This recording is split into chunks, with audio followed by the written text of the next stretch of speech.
सूर्य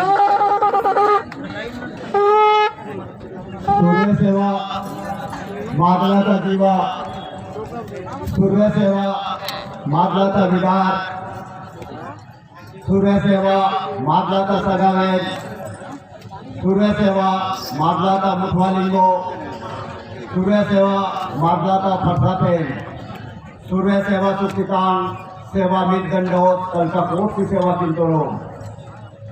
धरती की प्राकृतिक बोली, प्रधान लोग की बोली, ज्ञानवान समाज प्रधान और उसकी बोली जिसको पाना पारसी कहते हैं, उसका ये 4 लाइन मैं बोला हूँ।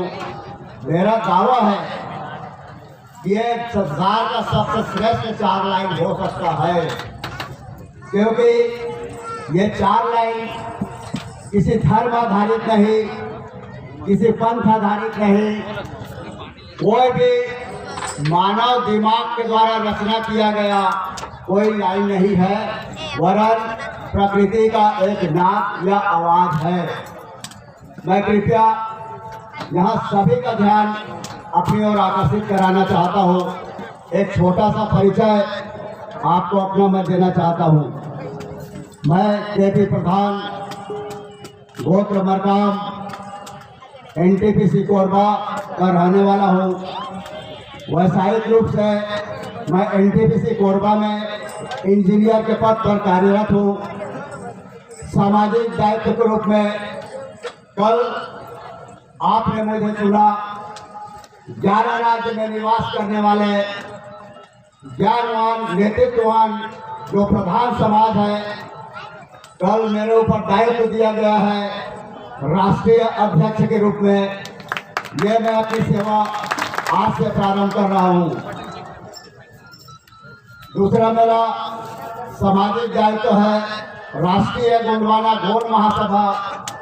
यह महासभा भारत भर के समस्त गोंडों को निर्देशित करती है और उसकी महासभा है। उसका मैं नेशनल प्रिस्ट, राष्ट्रीय मुखवाल, भुगवाल और पुणेली प्रवक्ता के रूप में अपनी सेवा दे रहा हूँ।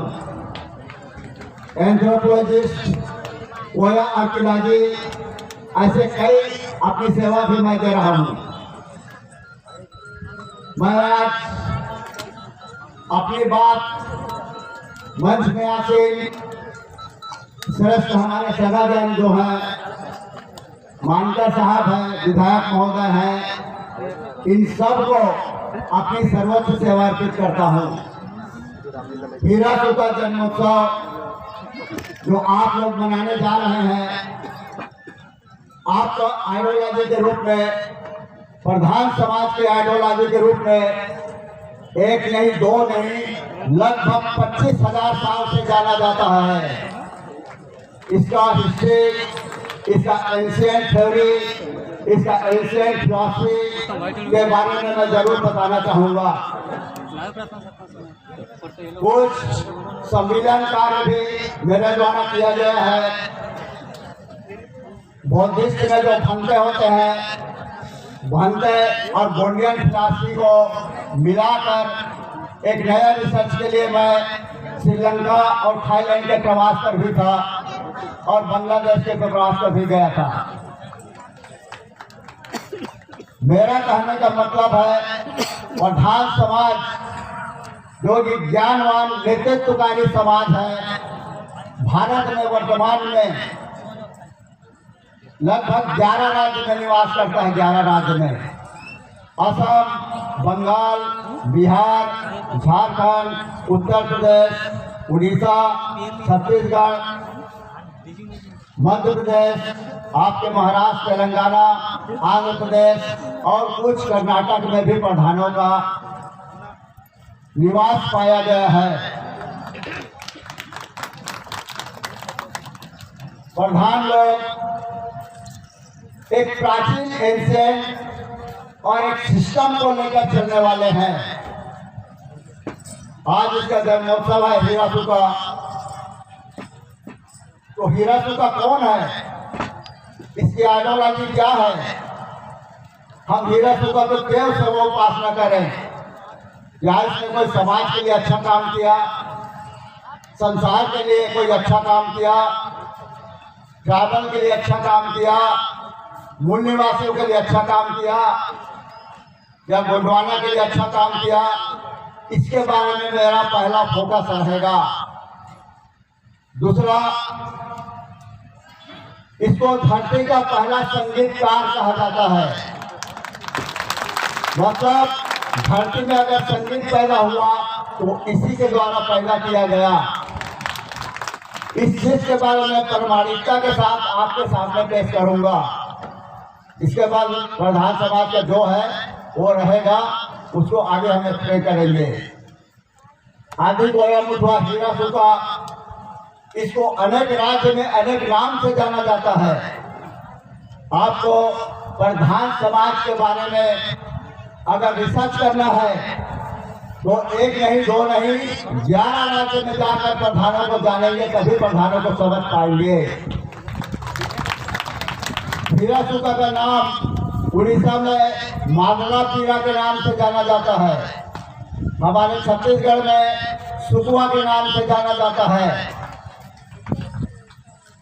बस्तर के अंदर, छत्तीसगढ़ में बस्तर है, उसके अंदर उसियाल पेन, मुदियाल पेन और कांगोरी पेन के नाम से जाना जाता है। आपके तेलंगाना में, मध्य प्रदेश में हीरा सूखा मुठवा के नाम से जाना जाता है। अब हीरा सूखा ने ऐसे कौन से काम किया, इस संसार को कौन सा ऐसा थ्योरी बताया, कौन सा सिद्धांत बताया, उसके बारे में मैं आपको बताना चाहता हूँ। हीरा सूखा मुठवा और उसका चेला, जिसको रूपोलंग पहंगी पारी कुपार लिंगो बोला जाता है, पूरे गोंडवाना समाज में दोनों महागुरु फेमस है। तो आप पहंगी पारी कुपार लिंगो का सारा व्यवस्था के बारे में वाकिफ होंगे। आज से लगभग 25,000 साल पहले न उस समय कोई चारवाक था, न कोई बुद्धिज्म था, न कोई जैनिज्म था, न कोई हिंदूवादी व्यवस्था था, न कोई आर्यवादी व्यवस्था था, कुछ भी नहीं था।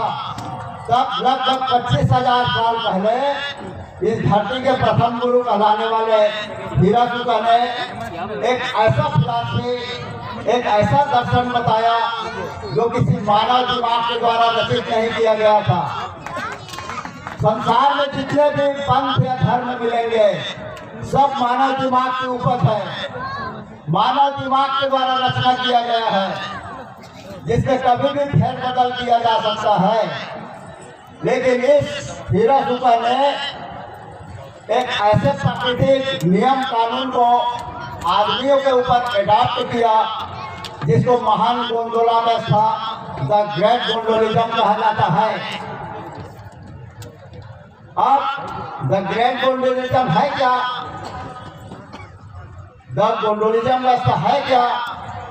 यह गोंडोलिज्म व्यवस्था इस धरती का पहला समाजवाद का सिद्धांत है जो लगभग 25,000 साल पहले इस हीरा सूखा ने बताया, वो भी प्रकृति के गुणों को आधार मानकर। तो प्रकृति के कौन से गुण होते हैं? मेरी बात हिंदी में समझ रहे हैं ना कि मराठी लेना पड़ेगा?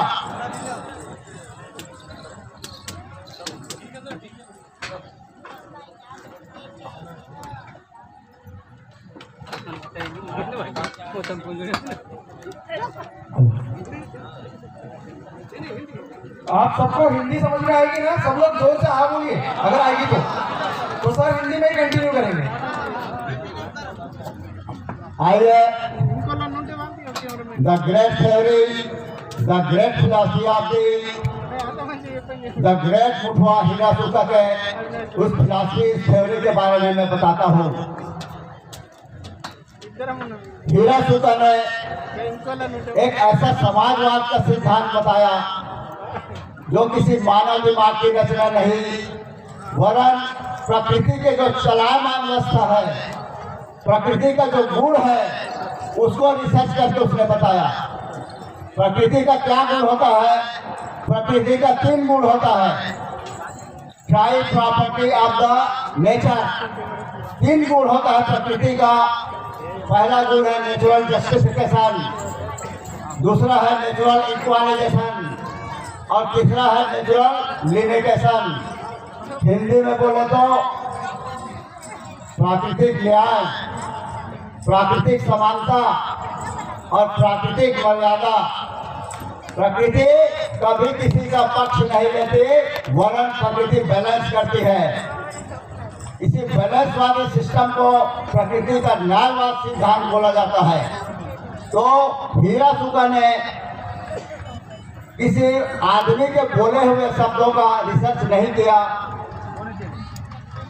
वरन प्रकृति के 3 गुणों का रिसर्च किया: प्राकृतिक न्याय, प्राकृतिक समानता और प्राकृतिक मर्यादा। और इन्हीं तीनों को मिलाकर बैलेंस कर एक ऐसा चीज का निर्माण किया जिसको टॉलरेंस कहा जाता है। टॉलरेंस मतलब सहिष्णुता। सहिष्णुता या टॉलरेंस इस संसार का सबसे बेस्ट गुण है। सहिष्णुता या टॉलरेंस जिस भी समाज, जिस कम्युनिटी में है या जिस व्यक्ति में है, वो संसार के आदमी नहीं, पेड़ पौधा वनस्पति जीव जंतुओं को भी कंट्रोल कर सकता है। आज से पहले कनाडा के धर्म सभा में स्वामी विवेकानंद ने एक शब्द कहा था कि भारत में एक विशेष धर्म है जिसमें सहिष्णुता ज्यादा है।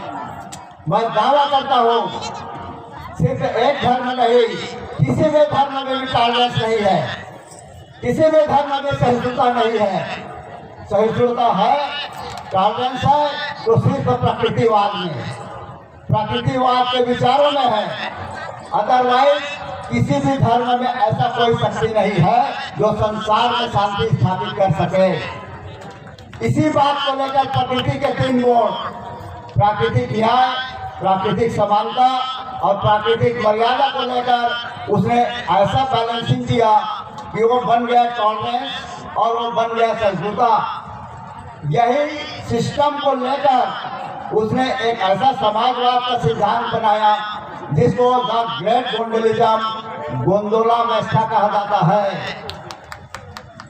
चार्वाक, प्लेटो, अरस्तो, सुकरात, न जाने कितने न कितने समाजवाद के सिद्धांत देने वाले बाद में आए।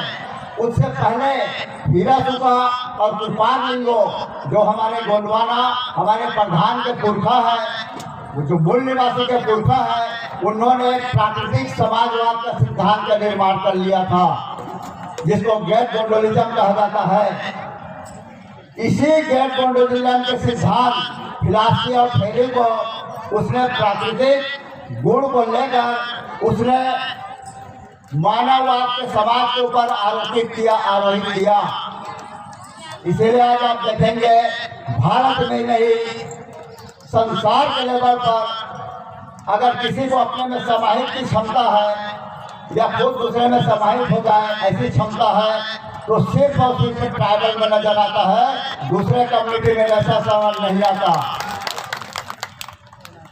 इसीलिए ट्राइबल शब्द नाम पड़ा हुआ है।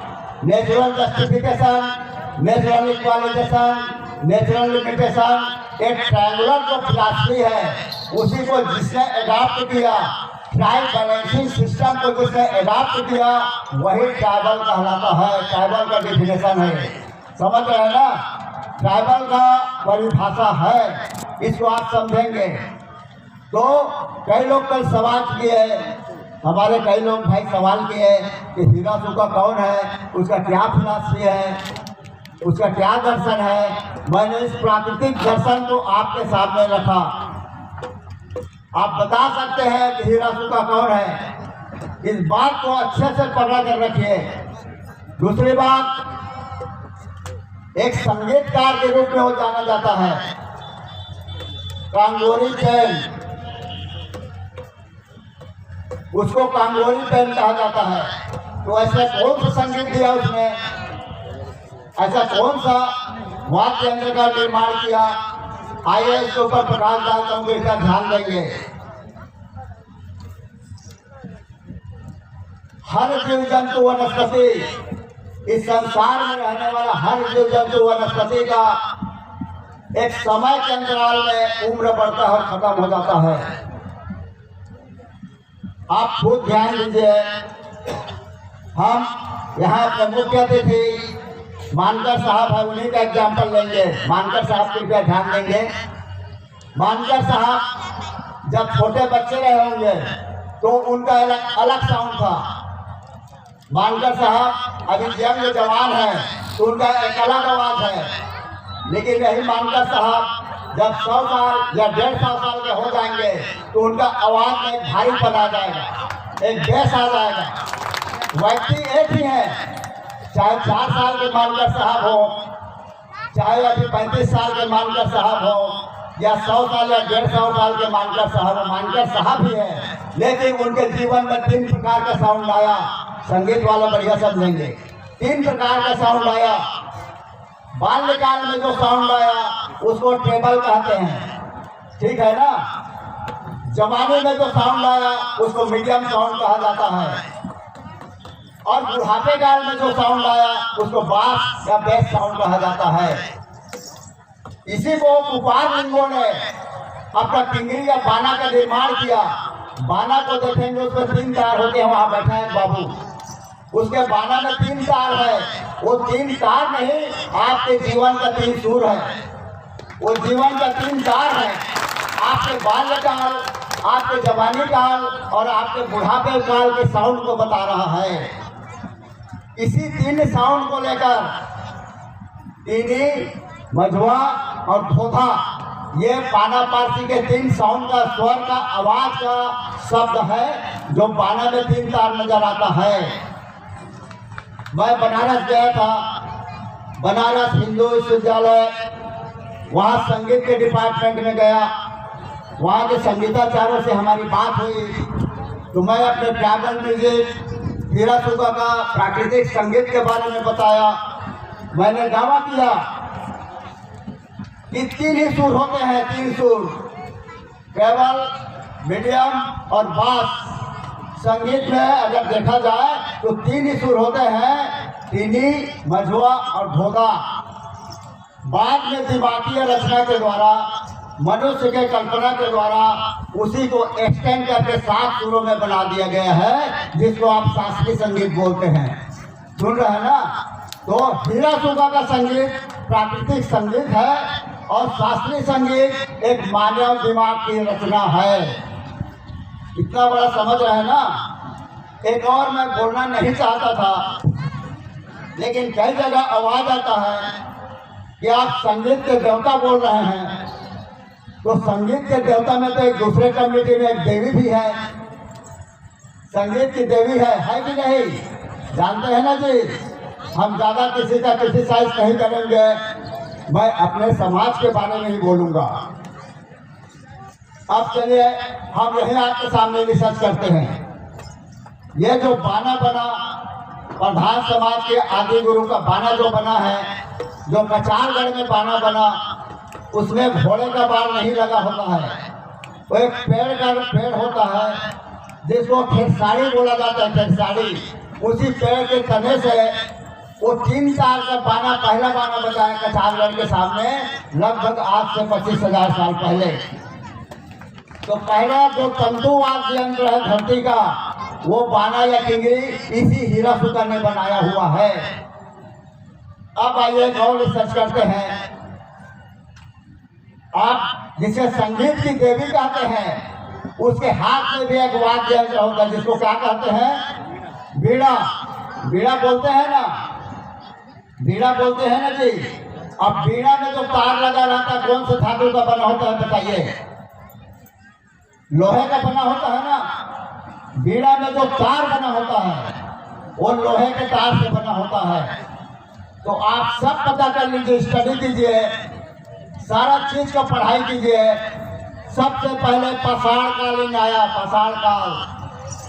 पाषाण काल के बाद ताम्र युग आया, और ताम्र युग के बाद में लौह युग आया है। ये साबित है ना संसार में जी, है ना। पहले पाषाण कालीन युग, इसके बाद ताम्र युग, इसके बाद लौह युग। तो जब उस देवी का तार लोहे से बना हुआ है और आपका मैं बात कर रहा हूँ पाषाण कालीन, तो कौन आगे हुआ बताइए? इसका मतलब है वो देवी पूरी तरह कल्पनावाद या आया भी होगा उसका कॉन्सेप्ट तो लव युग में आया होगा, जो आपके ट्राइबल फिलॉसफी से बहुत बाद में आया हुआ है।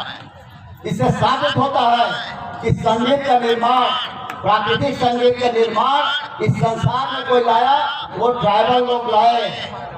ट्राइबल म्यूजिक लेके आए संगीत के रूप में, वो भी प्राकृतिक संगीत के रूप में। हर के जीवन में 3 प्रकार का साउंड आता है। इसी 3 साउंड को लेकर उसने इस बाना का निर्माण किया और प्राकृतिक संगीत के रूप में 3 सुर को लाया। सारे संगीतकार से मैं पूछा, उन्होंने बताया बेसिक अगर देखा जाए तो 3 ही प्रकार का सुर होता है। वो होता है सुरीली आवाज, मीडियम आवाज और भारी आवाज। इसी को एक्सटेंड करके 7 सुरों में बनाया गया है। इससे साबित होता है कि अगर संसार में किसी ने संगीत लाया तो प्रधानों ने लाया, आदिवासियों ने लाया, गोंडवाना ने लाया, मूल निवासियों ने लाया है। कहीं भी डिबेट करने के लिए हम तैयार हैं। ट्राइबल का 3 सुर का संगीत हम सुनाएंगे, उस संगीत से हम प्रकृति को जगाने का कोशिश करेंगे।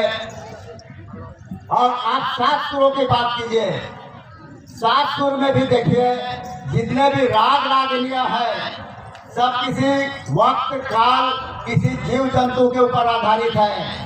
राग मेघमल्हार, ठीक है ना, राग दीपक, यमन कल्याण, ये सब न सब किसी न किसी जीव जंतु के ऊपर आधारित है। और ट्राइबल का टोटमिक व्यवस्था में जीव जंतु ही है। इसका मतलब सारे चीज ट्राइबल लोगों के द्वारा लाया गया है। हीरा सूखा का 2 कॉन्सेप्ट मैं बताया, social theory and philosophy of the great Muthwa of the Lingo. ये उसका समाजवाद का पहला सिद्धांत जो धरती में आया वो हीरा सूखा लिंगो और उसके चेला कुपार लिंगो के द्वारा लाया गया है, जिसको ग्रेट गोंडोलिज्म कहा जाता है, जिसको गोंडोला व्यवस्था कहा जाता है। यह गोंडोला व्यवस्था किसी वर्णवाद पे नहीं, किसी जातिवाद पे नहीं, किसी ऊंच इसके पे नहीं, वरन ज्ञानवाद और कर्मवाद के सिद्धांत पर रचना किया गया है। यह गोंडोला व्यवस्था कुपार लिंग और हीरा सूखे के द्वारा प्रदत्त है। इसी को आर्यों के द्वारा तोड़ फोड़ किया गया। इसीलिए मैं प्रधान समाज के प्रत्येक सदस्यों से कहता हूँ कि आपका समाज एक ज्ञानवान समाज है, एक नेतृत्वकारी समाज है। आप समझिए, आपको जानिए, आप 1 नहीं 2 नहीं 11 राज्य में निवास करते हैं। भारत में 781 प्रकार के आदिवासी हैं। इसमें अगर संख्या के आधार पर देखा जाए तो भील जनजाति सबसे ज्यादा संख्या में है। इसके बाद गोंड जनजाति है। लेकिन राज्यवार अगर देखा जाए तो भारत में सबसे ज्यादा गोंड जनजाति है, लगभग 18 या 19 राज्य में।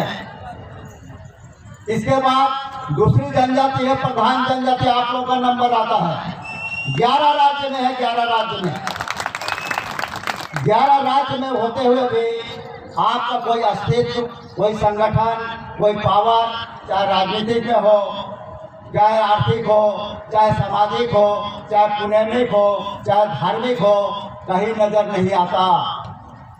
लेकिन वक्त आ गया है, प्रधान जी समझ गया है कि हम एक ही लगाम से 10 घोड़े को ऑपरेट करेंगे, एक लगाम से 10 घोड़े को ऑपरेट करेंगे। आप ऐसा नहीं रहेंगे कि 10 लगाम से 1 घोड़े को ऑपरेट किया जाता है, ऐसा सिस्टम का अडॉप्ट हम नहीं करेंगे। इसीलिए मैं आज आपके राष्ट्रीय अध्यक्ष के रूप में ये पहला मेरा उद्बोधन आपके सामने प्रस्तुत कर रहा था।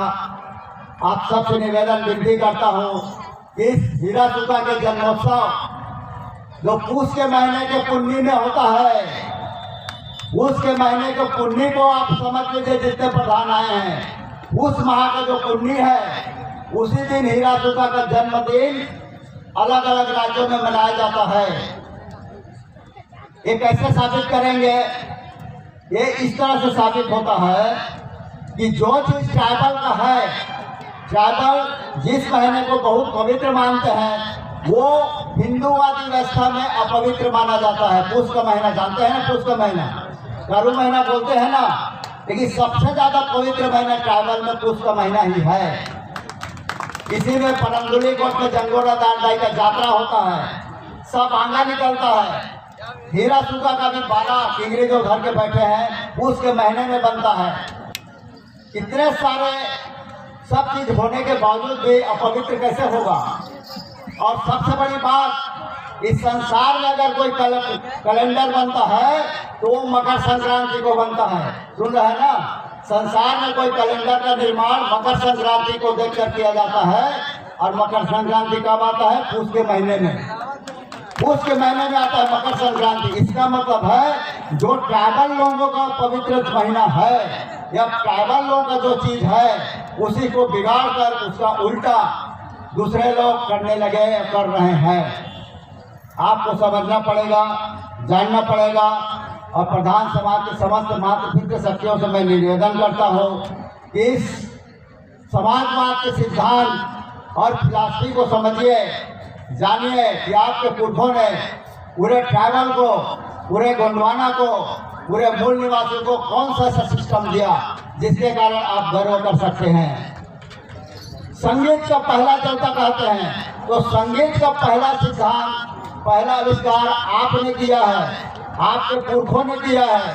इसीलिए आज तक उस बाना को पकड़े हुए हैं जो अभी लड़का पकड़ा हुआ है। संसार में जितने आदिवासी हैं कोई ये साबित नहीं कर सकता कि मैं 25,000 साल पुराना आदिवासी हूँ। कोई साबित नहीं कर सकता, सिर्फ है अकेले प्रधान के, क्योंकि 25,000 साल पहले जो बाना उसके कंधे पर है वो अभी भी कंधे पर लटका हुआ है। देखिए, मैं नागपुर में इस बात को बोला था कि अगर लाखों के भीड़ में आदिवासी है और किसी के कंधे में अगर कोई बाना है तो दूर से पहचान जाओगे कि वो प्रधान है। समझ रहे हैं ना? इतना सारा चीज प्रधान लोग के पास होते हुए भी आज 11 राज्य में कोई विशेष स्थान या पहचान आप नहीं बना पाए हैं। लेकिन समय परिवर्तन हो रहा है और बहुत जल्दी परिवर्तन होगा। आने वाला समय 781 प्रकार के आदिवासी में, समस्त आदिवासियों में ज्ञानवान, नेतृत्व क्षमता वाला एक विशेष जनजाति के रूप में जाना जाएगा प्रधान। मेरे को अध्यक्ष बनाए हैं आप, मैं दावा करता हूँ कि मेरे रक्त की एक एक बूंद प्रधान समाज के काम आएगा। मेरी स्टडी, मेरा रिसर्च, मेरा सोच, मेरा नॉलेज, मेरा ज्ञान जितना भी मैं ट्राइबल के लिए करता हूँ, हो मुंडा, संथाल, नागा, खासी, जैंतिया, पूरा गोंडवाना, वो सब के सब प्रधान लोग के अकाउंट में जाए, प्रधान लोग के खाते में जाए और हर प्रधान एक ज्ञानवान समाज बन के उठे। पूरे आदिवासी समाज में ये लगे कि ट्राइबल के रूढ़ी प्रथा में कहीं कोई विवाद होता है तो विवाद का हल कहाँ मिलेगा? तो प्रधानों के बीच मिलेगा। ऐसा हम प्रधान को उच्च समाज बनाना चाहते हैं। रूढ़िवादी व्यवस्था का ज्ञान रखने वाला, एंथ्रोपोलॉजी मानव शास्त्र का ज्ञान रखने वाला, ट्राइबल म्यूजिक का ज्ञान रखने वाला, tribal philosophy, tribal anthropology, methodology, archaeology सब का ज्ञान रखने वाला कोई अगर बनेगा तो हमारा प्रधान समाज बनेगा। मेरा मानना है कि अगर प्रधान समाज खड़ा हो जाता है तो पूरा गोंडवाना खड़ा होगा।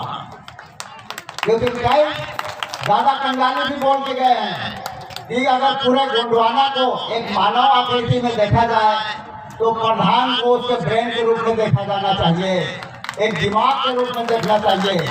इसलिए आपके महाराष्ट्र में देखिए कितने बड़े बड़े वक्ता हैं, नेतृत्व वाले साथी हैं,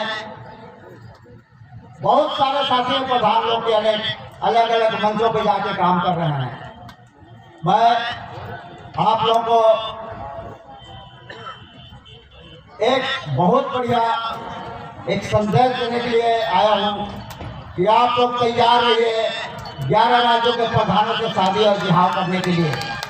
आज ट्राइबल में सबसे बड़ा प्रॉब्लम है शादी और ब्याह का।